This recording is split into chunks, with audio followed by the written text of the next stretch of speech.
दोस्तों, चूंटी एक नन्हा सा कीड़ा है जिसका जिक्र कुरान पाक में भी आया है। बल्कि इस चूंटी के नाम पर अल्लाह ताला ने एक पूरी सूरत नाजिल फरमाई, यानी सूरे नमल।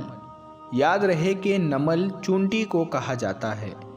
दोस्तों, जिस घर में चूंटियाँ होती है अमूमन उस घर के लोग उनकी वजह से परेशान हो जाते हैं और तरह तरह के टोटके इसके लिए इस्तेमाल किए जाते हैं ताकि चूंटियों को घरों से भगाया जा सके। आज की इस वीडियो में मैं आपको उस घर के हवाले से एक अजीब हकीकत बताने जा रहा हूँ जिस घर में चूंटियाँ निकलना बंद नहीं होती। ये हकीकत जानने के बाद आपकी जो चूंटियों के साथ दुश्मनी है वो दोस्ती में बदल जाएगी। ये हकीकत जानने के लिए इस वीडियो को आखिर तक ज़रूर देखिएगा।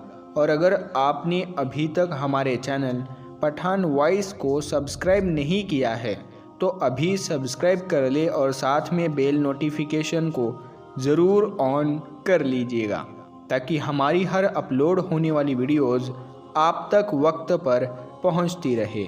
दोस्तों, जिस घर से चूंटियां नहीं निकलती है उस घर की हकीकत भी आपको बताते हैं, लेकिन उससे पहले हम आपको एक चूंटी और हज़रत सुलेमान अलैहिस्सलाम का एक दिलचस्प वाक़या सुनाते हैं। दोस्तों, कहते हैं कि एक बार हज़रत सुलेमान अलैहिस्सलाम दरिया के किनारे पर बैठे हुए अल्लाह के कुदरत के नज़ारे देख रहे थे तो देखा कि एक चूंटी आई जिसके मुंह में एक दाना था और उस दाने को लेकर उस दरिया के किनारे जा रही थी। हज़रत सुलेमान अलैहिस्सलाम देख रहे थे कि वो चूंटी आहिस्ता आहिस्ता चलते हुए दरिया के किनारे पर पहुंच गई। इस दौरान आप अलैहिस्सलाम ने एक अजीब वाक़या देखा कि जब ये चूंटी दरिया के पास पहुंची तो दरिया में से एक मेंढक बाहर आया और उसने अपना मुंह खोला तो चूंटी उसके मुंह में चली गई और मेंढक वापस दरिया में चला गया। ये सारा मंजर सुलेमान अलैहिस्सलाम देख रहे थे। कुछ देर बाद वो मेंढक फिर आया और उसने फिर मुंह खोला और वो चूंटी उसके मुंह से बाहर निकल आई। हज़रत सुलेमान अलैहिस्सलाम ने गौर किया तो एक फ़र्क महसूस हुआ कि इससे पहले चूंटी जब मेंढक के मुंह में गई थी तो उसके मुंह में दाना था जो कि अब उसके मुंह में नहीं था। दोस्तों, जैसा कि आप जानते हैं कि हज़रत सुलेमान अलैहिस्सलाम चरिंद परिंद से बात किया करते थे, उनकी बोली जानते थे।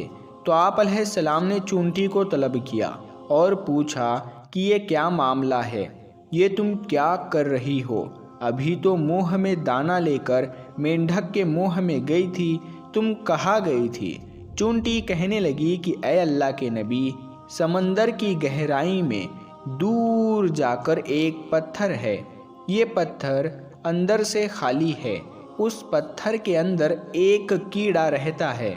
अल्लाह ताला ने उस कीड़े को ऐसी जगह पर पैदा किया है कि वो वहाँ से निकल नहीं सकता, वही उसकी पूरी दुनिया है। मुझे अल्लाह ताला ने इस काम पर मुकर्रर किया है कि मैं उसको खाना पहुँचाऊँ और कादिर मुतलक ने इस मेंढक को मुकर्रर किया है। मेंढक मुझे अपने मुंह में लेकर पानी से होता हुआ उस पत्थर के करीब जाता है।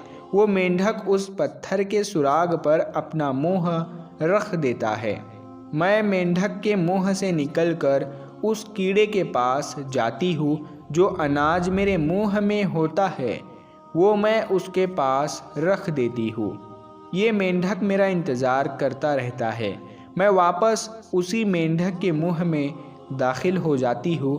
ये पानी में तैरते हुए मुझे वापस किनारे पर ले आता है। हज़रत सुलेमान अलैहिस्सलाम ने उससे पूछा कि तुम जब उसके लिए खाना लेकर जाती हो तब तुमने उसकी कोई बात सुनी है? तो चूंटी ने कहा, हाँ, जब मैं उसके लिए खाना लेकर जाती हूँ तो हर रोज़ मैं उस कीड़े की बात सुनती हूँ। हज़रत सुलेमान अलैहिस्सलाम ने पूछा और फरमाया कि उसकी गुफ्तगू क्या है, वो कीड़ा क्या कहता है? तो चूंटी बोली, वो कीड़ा कहता है कि ऐ वो ज़ात जिसने समंदर की गहराई में इस पत्थर के अंदर भी मुझे नहीं भुलाया, अपनी रहमत को अपने बंदों पर भी मत भूलना। दोस्तों, ये था वाक़या चूंटी और हज़रत सुलेमान अलैहिस्सलाम का। प्यारे दोस्तों, अब हम आपको बताते हैं घर से चूंटियों का निकलना किस बात की तरफ इशारा है। तो गौर से सुन लीजिए कि अहले दानिश के मुताबिक जिस घर से चूंटियाँ निकलना बंद ना हो तो ये इस बात की निशानी है कि उस घर में रिज़्क़ बहुत ज़्यादा है। दोस्तों, आप ये अब ख़ुद ही सोच लीजिए कि हमारे घर में मौजूद चूंटियाँ हमारे बारे में क्या बताती है, लेकिन अफसोस कि हम इनको भगाने के चक्कर में होते हैं। हमारी बहनें भी ऐसे टोटके तलाश कर रही होती है कि जिनसे चूंटियाँ ख़त्म हो जाए। तो खुदारा ऐसा मत कीजिए, अपने घरों से चूंटियों को मत निकालिए। ये आपके घर की रिज़्क़ बढ़ने की वजह से है और अपने हिस्से के रिज़्क़ के लिए आपके घर में मौजूद होती है। इसीलिए चाहिए कि चूंटियों को ख़तरनाक दवाइयों के साथ कत्ल ना किया जाए, बल्कि ये तो आपके रिज़्क़ के बढ़ने की तरफ इशारा करती है। इनको देखकर इनसे दुश्मनी नहीं करनी चाहिए और इनको मारना भी नहीं चाहिए। दोस्तों, आपने चूंटियों के बारे में जो कि घर से निकलती है उनके बारे में हकीकत तो जान ली। तो हम उम्मीद करते हैं कि आपको ये वाक़या पसंद आया होगा। इस वीडियो को आप अपने दोस्तों के साथ में ज़रूर शेयर करें ताकि और भी लोगों तक ये वीडियो पहुंच सके। हम मिलते हैं फिर एक नई वीडियो के साथ में, तब तक के लिए अस्सलामु अलैकुम, अल्लाह हाफिज़।